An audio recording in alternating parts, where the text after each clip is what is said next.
Hello friends, my name is Prajit. मैं आप सबका स्वागत करता हूं आपके अपने चैनल कैशोलॉजी में, जहां हम पैसे के साइकोलॉजी को डिकोड करते हैं और सीखते हैं कि कैसे दिमाग आपके फाइनेंशियल डिसीजंस को कंट्रोल करता है। तो जल्दी से सब्सक्राइब कीजिए, बेल आइकॉन दबाइए और चलिए शुरू करते हैं आज का वीडियो। आज हम बात करते हैं द मनी एटीट्यूड स्केल के बारे में।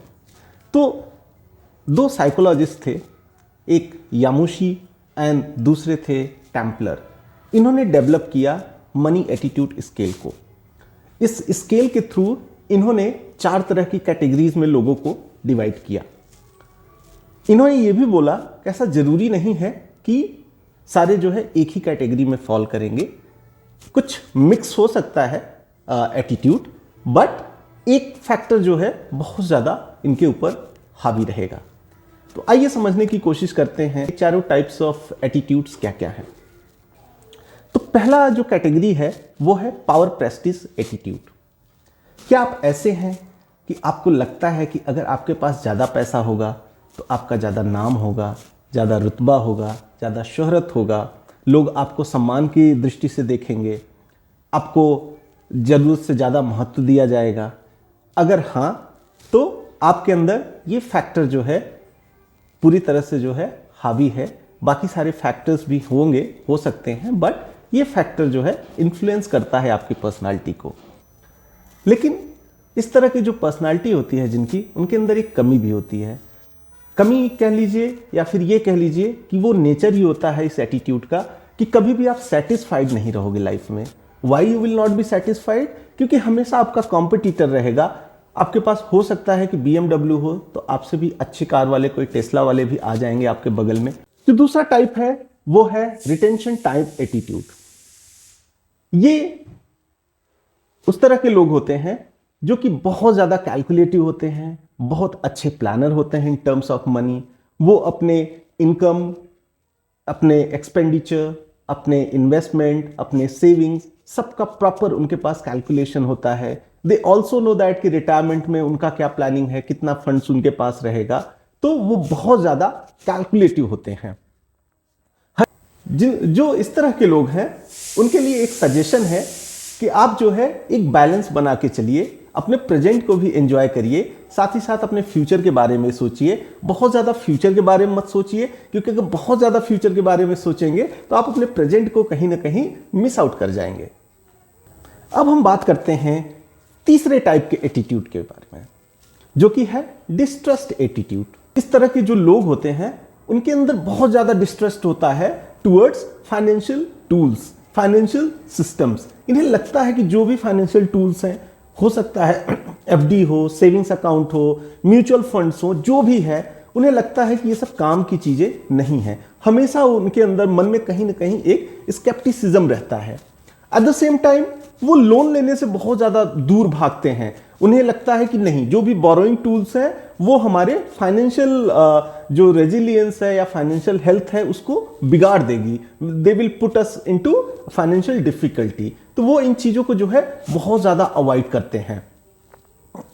कुछ डिस्ट्रस अच्छा भी होता है जो कि हमें स्कैम से बचाता है। मान लीजिए कोई आ गया, बहुत अच्छा ऑफर दे दिया जो कि बिलीव करने लायक नहीं है, तो जो इस तरह की पर्सनालिटी जिनकी होती है वो इजीली इससे बच जाएंगे, क्योंकि उन्हें तो वैसे ही डिस्ट्रस रहता है, तो वो क्यों किसी पे ट्रस्ट करेंगे, राइट? बट कभी कभी ये लोग कभी कभी क्या, most of the time they miss the opportunities as well. बहुत अच्छी अच्छी अपॉर्चुनिटीज ये छोड़ देते हैं क्योंकि इनके अंदर बहुत ज्यादा डिस्ट्रस्ट होता है। तो आप इंफॉर्मेशन को समझिए, उसके बाद आप इन्वेस्ट करिए, आप फाइनेंशियल टूल्स को एंजॉय करिए, ना कि आप डर में रहिए, हेजिटेशन में रहिए और अपॉर्चुनिटीज को लूज कर जाइए। अब जो हमारा चौथा कैटेगरी है दैट इज एंजाइटी एटीट्यूड। ये क्या होता है? कुछ लोगों में पैसा ना तो पावर है, ना तो सिक्योरिटी है, बट एक तरह का प्रेशर है। वो हमेशा जो है डर में रहते हैं, गिल्ट में रहते हैं और मनी को लेके। ये होता है कि बचपन के उनके एक्सपीरियंस से, उनके फैमिली बैकग्राउंड से, उनके सोशियो बैकग्राउंड से जो भी एक्सपीरियंस उनका रहा है, उसके बेसिस पे वो एक जो है अपने मन में परसेप्शन क्रिएट कर लेते हैं टुवर्ड्स द मनी, और वो हमेशा जो है परेशान रहते हैं। तो जिसके अंदर इस तरह का एटीट्यूड है उन्हें चाहिए कि पहले तो वो एक्नॉलेज करें कि उनके अंदर ये प्रॉब्लम है, क्योंकि किसी भी प्रॉब्लम को अगर आपको सॉल्यूशन ढूंढना है तो first you have to accept that you have a problem, then only you can find a cure.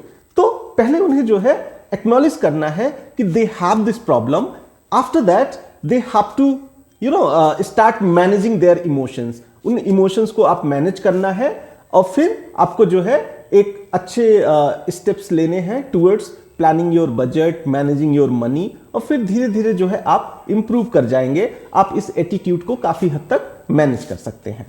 Now let's talk about factors shaping money attitudes. क्या क्या फैक्टर्स हैं जो कि हमारे मनी एटीट्यूड को शेप करते हैं, बनाते हैं या फॉर्म करने में हेल्प करते हैं। तो फर्स्ट एंड फॉरमोस्ट फैमिली। आपके फैमिली का एनवायरनमेंट कैसा है, आपके पेरेंट्स किस तरह से पैसे के बारे में बात करते हैं, आपके कजन्स जो हैं किस तरह से पैसे के बारे में बात करते हैं, तो आप वहीं से उन लोगों को सीखते हो, सुनते हो, और उस तरह से आप जो है पैसे को लेके एक अपना परसेप्शन क्रिएट कर लेते हो या आप अपना एटीट्यूड बना लेते हो। दूसरा है सोसाइटी। सोसाइटी भी बहुत क्रूशियल रोल प्ले करता है in forming our attitude towards money. तो सोसाइटी में क्या व्यूज हैं पैसे को लेके, लोग क्या कर रहे हैं, किस तरह से आगे बढ़ रहे हैं, है ना। हो सकता है आप इस जगह पे पैदा हो जहां की सबका एक प्रोग्रेसिव सोच हो, है ना, सारे के सारे जो है पैसे को बहुत कैलकुलेटिव और बहुत अच्छे से टाइम रिटेंशन की तरह उसको यूज करते हैं। इससे क्या होगा कि आप भी अच्छे कैलकुलेटिव बनोगे, अच्छे प्लानर बनोगे। हो सकता है कुछ लोग उसको स्टेटस सिंबल की तरह यूज करते हैं, तो आप भी पैसे को उसी तरह से यूज करोगे। हो सकता है लोग वहां पे डेट से परेशान हो, कर्जे से सब जूझ रहे हो, तो आपका भी एक एंजाइटी एटीट्यूड क्रिएट हो जाएगा। आप भी मनी को एक प्रेशर की तरह आप उसको देखोगे, है ना। तीसरा लाइफ एक्सपीरियंस। आपके लाइफ में क्या हो रखा है इन टर्म्स ऑफ मनी। कुछ लोगों का क्या होता है, बहुत ज़्यादा कर्ज ले लेते हैं, फिर उसको रीपे नहीं कर पाते हैं, तो उनका एक्सपीरियंस बहुत बैड रहा है। तो obviously no matter how good their financial health is, they are not going to manage it effectively. पैसा आएगा फिर भी वो मैनेज नहीं करेंगे, क्योंकि पैसे को लेके उनका एक्सपीरियंस अच्छा नहीं रहा है। फिर मीडिया भी है। मीडिया का भी कांस्टेंट प्रेशर रहता है, बहुत सारी चीज़ें एड्स में आते रहते हैं, आपके अच्छे अच्छे ब्रांड्स को प्रमोट करते रहते हैं, फिर अच्छे अच्छे फाइनेंशियल टूल्स को प्रमोट करते रहते हैं। तो आप उनको भी देख के जो है कहीं ना कहीं इन्फ्लुएंस हो जाते हो, आपके डिसीजंस जो है इन्फ्लुएंस हो जाते हैं, जो कि आपके मनी एटीट्यूड को शेप करता है।